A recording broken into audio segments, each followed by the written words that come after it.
안녕하세요. 토요과학 강연 진행을 맡은 서울시립과학관 강연아입니다. 오늘은 토요과학 강연 네 번째 시간입니다. 강연에 참석해주신 여러분 정말 환영합니다. 애플민트님 안녕하세요. JYK님 안녕하세요. 코로나 이제 19 상황이 장기화되면서 방역 피로감에 의해서 우울감에 대한 우려가 계속되고 있습니다. 그처럼 정신건강에 대한 관심이 큰 시기인데요. 오늘 토요과학 강연 주제는 유재영 교수님께서 청소년을 위한 마음의 과학, 정신건강의학이라는 주제로 강의를 해주시겠습니다. 유재영 교수님께서는 현재 카톨릭대학교 서울 성모병원 정신건강의학과에서 근무 중이시며 청소년기 자해행동 신경학적 예측 지표 발굴과 ADHD 및 틱 장애 뇌영상에 대해 연구하고 계십니다. 그럼 큰 박수로 우리 유재영 교수님 모셔볼까요? 교수님 안녕하세요. 안녕하세요. 오늘 강연 반갑습니다. 다들 되게 관심이 많으셔가지고 사전 질문이 굉장히 많았어요. 네. 질문을 이렇게 살펴보니까 이제 아이들을 어떻게 대해야 좋을지 생각하는 학부모님들이랑 그다음에 자기가 이제 정신건강의학과 의사가 되고 싶은 학생들이 질문을 많이 해주셨는데요. 오늘 강연으로 이런 궁금증을 좀 풀 수 있을까요? 네. 성심껏 답변해드리고 같이 한번 그 궁금증을 풀어보겠습니다. 자, 그러면 바로 이제 강연을 시작해 보도록 하겠습니다. 네. 소개 감사합니다. 저는 오늘 청소년을 위한 마음의 과학, 정신건강의학이라는 주제로 여러분들과 이렇게 만나 뵙게 됐습니다. 여러분들은 이 주제에 대해서 좀 낯설게 느껴지실 수도 있겠는데요. 사실 마음이라는 것은 우리가 흔히 객관적으로 관찰이 불가능한 것이라는 느낌을 좀 받습니다. 마음을 어떻게 볼 수 있을까요? 근데 한편 과학이라는 것은 굉장히 관찰 가능한 체계적인 지식을 이야기하고요. 그런데 마음이 과학이라고요? 이렇게 좀 궁금해 하시는 분도 계실 것 같습니다.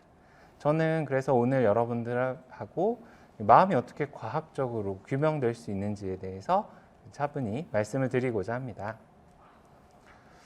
오늘의 주제를 이렇게 세 파트로 좀 구성을 해봤습니다. 먼저 제가 좀 중요하게 생각하는 이 정신질환에 대해서 오해하시는 부분들을 좀 잘 알려드리고자 정신질환에 대한 오해와 진실에 대해서 짧게 말씀드리고요. 오늘의 가장 중요한 파트가 이 마음을 과학으로 알아보는 이 부분이겠고요. 마지막으로는 연결되어 있기에 또 중요한 우리라는 주제로 여러분들께 말씀을 드리겠습니다. 저희 지금 그러니까 실시간으로 질문해 주시면은 중간중간에 저희가 답해 드립니다. 먼저 첫 번째 주제로 그럼 정신질환에 대한 오해와 진실에 대해서 여러분들께 소개해 드리고자 합니다. 여러분은 정신질환 하면 생각나시는 게 어떤 것이세요? 제가 이렇게 주변의 얘기를 들어보니까 첫 번째로는 특정한 사람만이 걸리는 병이다. 또 정신질환자의 범죄, 또 강제 입원 이런 단어에서 느껴지는 두려움에 대해서도 말씀을 하셨고요. 잘 낫지 않고 또 평생 약을 끊을 수 없다 이렇게 생각을 하시기도 하고요. 부끄러운 일이니까 이거 혼자서 해결해야 되는구나 이렇게 생각하시는 분들도 계시는 게 사실입니다. 정신질환에 대해서 저희가 좀 팩트 체크를 한번 해보면은 사실 우리나라 성인 4명 중 1명이 정신질환을 경험하고요. 이게 많은 경우에는 청소년부터 시작이 됩니다. 이쪽에 오른쪽 표에서도 보시듯이 모든 정신장애에서는 한 25% 정도 이렇게 정신질환이 굉장히 흔한 질환이고요. 정신질환이 있는 사람이 범죄율이 정말 일반인과 다른가 보면 크게 다르지 않고 약 1000명 중 1명에서 3명 정도로 추산이 됩니다. 그래서 정신질환이 있는 사람이 반드시 범죄를 일으킨다. 이것도 사실은 아니라고 할 수 있겠습니다. 되게 그러네요. 왜냐면 이렇게 4명이 모여 있으면 1명은 갖고 있다라는 그렇죠. 뜻이니까. 평생 한 번은 정신질환을 앓을 수도 있는 상황이 되겠죠. 또한 정신질환은 사실 뇌신경계의 균형이 깨어진 뇌질환입니다. 그래서 약은 균형을 잡는 것을 도와주는 역할을 하기 때문에 오랫동안 약을 드셔야 되는 경우들도 있고 잠시 복용하다가 중단하시는 경우들도 있겠지만 이런 어려움이 있을 때 약이 균형을 잡아서 회복을 도울 수 있는 그런 역할을 하고 있습니다. 또한 혼자서 해결하는 것이 사실은 늘 가능하지 않을 수도 있습니다. 그래서 그런 경우에는 정신건강의학과 진료 그리고 주변의 도움들을 받아서 효과적으로 해결할 수 있게 되면 여러분들이 좀 더 즐겁고 건강한 삶을 사실 수 있게 될 것이라고 생각을 합니다. 지금 여기 실시간 질문이 왔는데요. 균형을 잡고 나면 약을 끊을 수도 있는 건가요? 라는 질문이 나왔어요. 네, 모든 분들이 이제 약을 다 중단할 수 있는 것은 아닐지 몰라도 또 상당한 부분들은 좀 문제들이 해결이 되고 균형이 맞춰진 이후에는 서서히 약을 줄여가면서 언젠간 좀 끊게 되는 경우들도 보게 됩니다. 저도 정신과 의사로서 진료하다 보니 그런 경험들이 몇 차례 좀 있었습니다. 네. 그래서 사실 정신질환이 있으면 많은 부분들이 이렇게 변화되게 됩니다.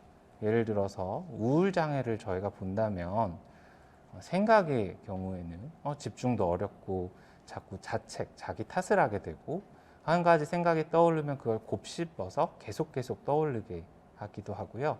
희망이 없다 이렇게 생각하시는 경우도 있고 어떤 지각, 우리가 주변에서부터 들어오는 자극을 받아들일 때도 주변에서 비난하는 느낌이나 부정적인 시선을 먼저 파악하게 되는 경우들이 있고요. 감정에서는 우울이나 슬픔, 또 낮은 자존감이나 죄책감 이런 것들을 경험하실 수 있겠고 반응성에서는 주변의 사소한 일들에도 짜증이 증가되거나 할 일을 놓치거나 흥미가 좀 떨어지는 일들도 생깁니다. 또한 신체적으로도 식욕이 감소해서 몸무게가 감소되거나 설명이 어려운 통증, 피로감, 또 수면의 문제들도 생기기도 하고요. 마지막으로 행동의 측면에서는 안절부절 못하고 활동이 좀 감소되고 무기력해지거나 심한 경우 자해 혹은 자살 시도로도 이어지게 되기도 합니다. 여기서 그 사전 질문 한번 오디세이 님이 질문하신 사전 질문을 좀 보려고 하는데요. 신경증과 정신증의 차이와 임상적인 치료 방법 차이를 궁금해 하셨거든요. 혹시 네. 답해 주실 수 있을까요? 네. 먼저 정신증에 대해서 말씀드리면 정신증은 현실에 없는 자극, 예를 들어서 환청이나 환식, 좀 없는 소리를 듣거나 없는 물체나 형상을 보는 것들을 흔히 이야기를 하고 또 주변에서 나를 괴롭힌다던가 나를 쫓아온다던가 내 몸에 이상한 게 생겼다던가 이런 생각들이 아주 공고해지는 망상들을 의미하기도 합니다. 그래서 이런 정신증이 있을 때 상당히 또 괴로워하시고요. 반대로 신경증은 좀 현실적인 상황들이 반영되어 있는 예를 들어 불안이나 우울, 초조함 이런 것들하고 좀 밀접하게 연관이 되어 있는 증상들을 이야기하는데요. 다만 신경증이나 정신증이 임상적인 치료 방법이 크게 다른 것은 아니고 어떤 경우는 신경증적이라고 생각하는 예를 들어 방금 말씀드린 우울장애에서도 정신증적 증상이 동반되기도 합니다. 그런 경우들이 있기 때문에 약물과 또 상담을 통해서 뇌에 깨어진 균형들을 잘 잡아주고 어려움들을 지지해 주다 보면 치료되는 그런 부분들을 많이 확인할 수가 있습니다. 지금 보니까 아까 약물 얘기를 하셨는데요. 약을 먹다가 끊으면 효력이 떨어지냐라는 질문이 들어왔어요.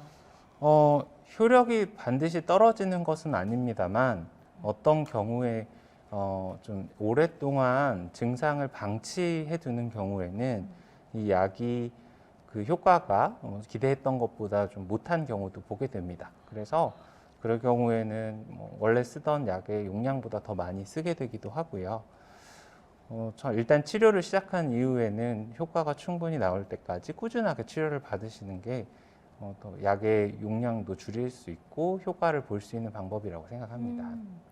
그리고 어린 시절부터 정신 건강을 좀 안 좋게 알았으면 치료가 더 어려운지에 대해서 아무래도 어린 시절에 정신질환을 앓는 경우에는 자신의 기질도 좀 취약한 경우들도 있겠고 혹은 어린 시절에 좀 유년기에 좀 안 좋은 경험들, 뭐 학대나 트라우마 이런 경험들이 관련돼 있을 수 있기 때문에 그 경우에는 치료가 조금 더 어려운 것이 사실이기는 합니다. 그렇군요. 네. 제가 좋아하는 슬라이드인데요. 사실은 증상이 나타날 때까지는 마음이 이렇게 나름대로 최선을 다해서 버티는 중입니다. 이 얇디-얇은 이 마지막 동아줄이 끊기는 순간이 정말 정신질환으로서 인해서 여러 가지 어려움들이 생기는 순간이겠죠. 하지만 그 전에도 여러 가지 변화들은 선행에서 나타나기도 합니다. 그럼 우리가 이런 정신질환이 있을 때 어떻게 도와줄 것인가? 저는 크게 3가지 정도로 좀 말씀을 드리고 싶은데, 치료에 참여하는 거. 나 혼자서 견디는 것보다는 여러 사람의 도움을 얻고 특히 전문가의 도움을 얻어서 약을 복용한다던가 상담을 받아서 해결하는 방법이 있겠고요. 또 지금 너무너무 힘든데 무리해서 무언가를 하는 것보다는 적절한 휴식 그리고 이완을 통해서 내가 다시 회복할 수 있는 힘을 기르는 것이 중요할 겁니다. 또한 연결되어 있기라고 표현을 하는데요. 이 부분은 제가 마지막 파트에 조금 더 자세하게 설명을 드리도록 하겠습니다.